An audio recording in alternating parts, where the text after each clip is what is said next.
He has a clip with his shotgun on.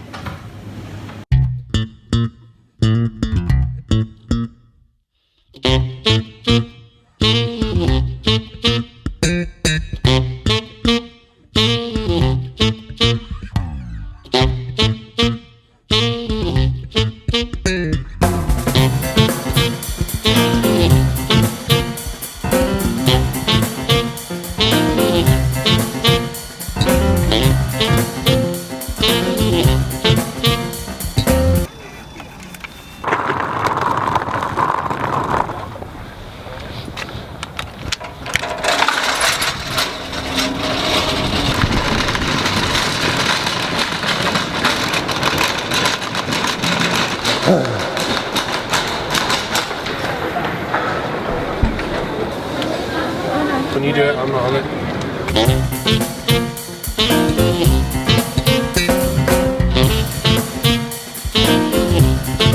Good.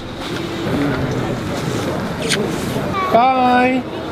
Bye, Charlie. Bye, Cuppy. Bye-bye. So they've gone off to Northern Ireland for a few days, leaving me home alone, which is quite good. I hate leaving them at the barrier though. I've got Simon coming down tomorrow, so that'll be pretty cool.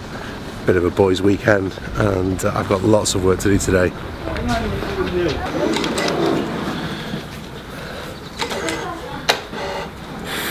Daylight robbery.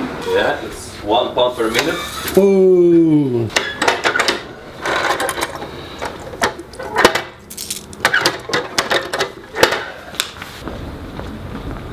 While the cat is away, the mice need to go and get some essential supplies.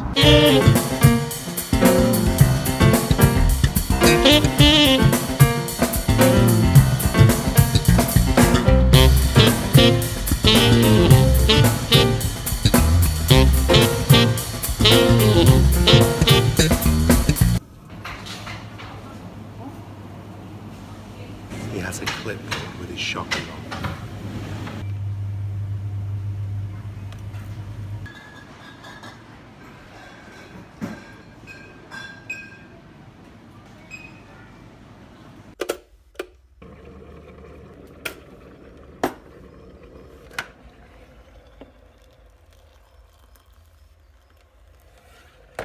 Now I'm not sure, combined with next door's dog and the wind, if this is a good place to do Q&A, but we'll make a start. I may have to reshoot this and go inside. So ELT Experiences asked me, do you still work with paper music?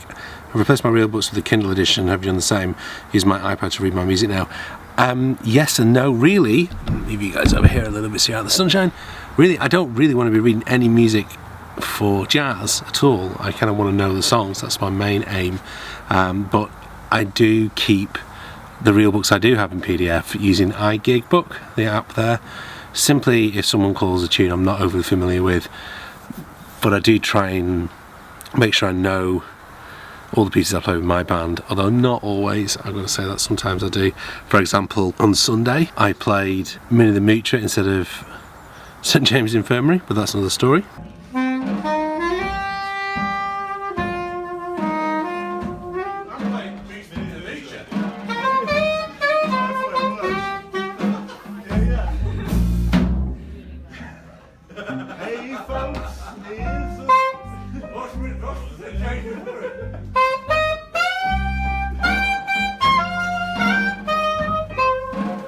Ian asked me why I'm using the Rue pads, why did I go for them, what was the difference between them and standard pads, and he thinks that sounds great. That's great, Ian, thank you very much. I used the Rue pads mainly on the advice of John, who was the guy who did the overhaul for me. I had them fitted to my balanced action when John did an overhaul on that, which would be now 5-6 years ago, probably 6 years ago now. Maybe longer. No, I think I'll settle for 6. Anyway, main reasons being they are quieter, definitely quieter. They are supposedly less absorbent, but I don't really know that. That's what John advises. Thirdly, they look pretty cool in black, I think. But the main reasons were the first two. Oh, and they're also not supposed to stick as well. But that tends to come down to tone holes, I've found, rather than pads themselves. Incidentally, those of you who watched the vlog on when I picked the sax up last Thursday, it really is starting to feel like my saxophone again now. So that was pretty good. Eric was commenting on the zoom, and yeah, it would be cool, as I said in the video, if Zoom could make some things that would fit in with the iPhone, but that's by the by. Thank you again for all the comments on the Ernest Topping video. It was a real pleasure to make that. Gerard said, you don't play much curved soprano, didn't see you playing, you do play, sorry, didn't see much of you playing. I did play curved a lot when I was doing this Passion tour, when I've done the work with the choirs. I just tend to play straight when I'm playing jazz, it's just the way it is. I just find it easier. I only use the curve, as I said in the curved video, because it's easier to play with the neck strap if I'm playing curved all night. But I do actually prefer the sound of the straight, even though there's very little difference, and I guess it's just what I'm used to.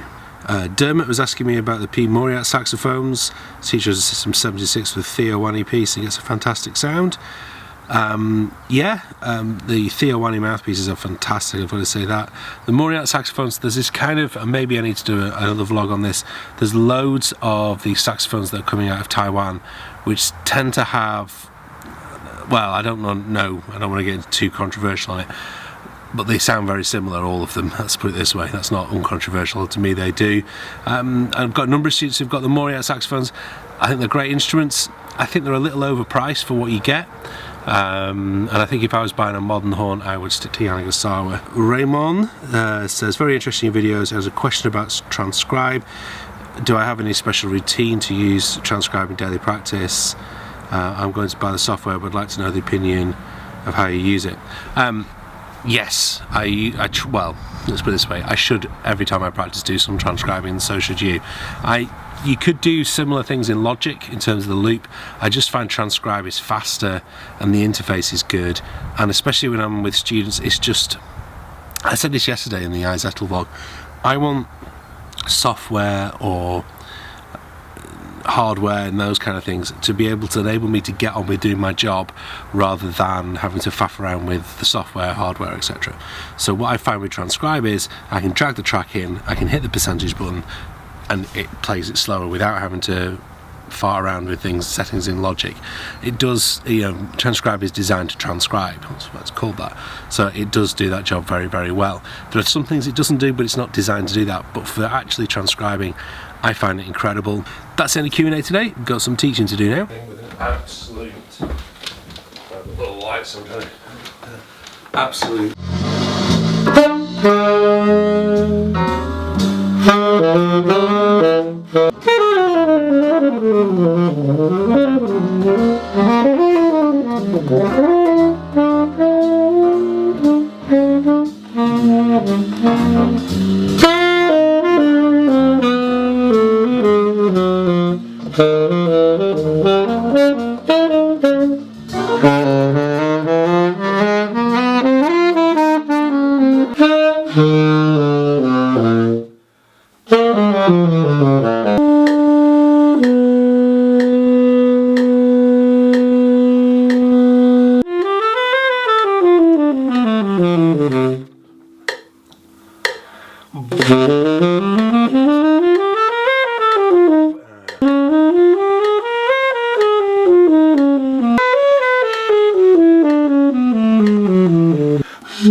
There was a question from someone the other week, and I can't remember who it was, so I apologise, but they asked me why I spent a lot of time playing Bach. Bach is kind of the guy when it comes to Western harmony, and the better you can understand what he was getting at, the better you understand a lot of the stuff that comes afterwards. And it's brilliant music. These cello suites are amazing. I mean, provided the amount of music Bach knocked out, it's just incredible. And how good it all is. And one of the big things, of course, is you're still playing melodies. There's a lot of scale exercises going on.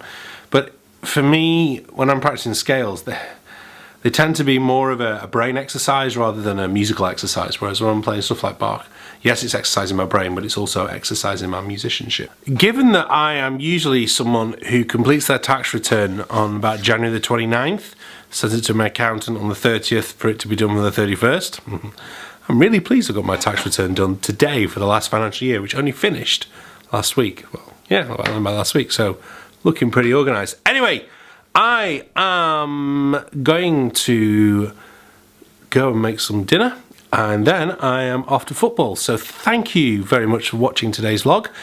I am going to take a little break over the weekend, I think. So I will be back with you next week for some more exciting stuff on the vlog. Keep an eye out for things on my Twitter feed, at Dan Forshaw, or the Facebook page as well. There are some new tracks up on my SoundCloud page as well, so I'll link to it below. But anyway, thanks very much for watching. I'm going to head out to, get some dinner and then go and play football, and I'll see you guys very, very soon. Don't forget, if you don't already subscribe, please hit that subscribe button. It makes a huge difference to my ability to be able to make great videos for you. So thank you very much for watching. See you soon.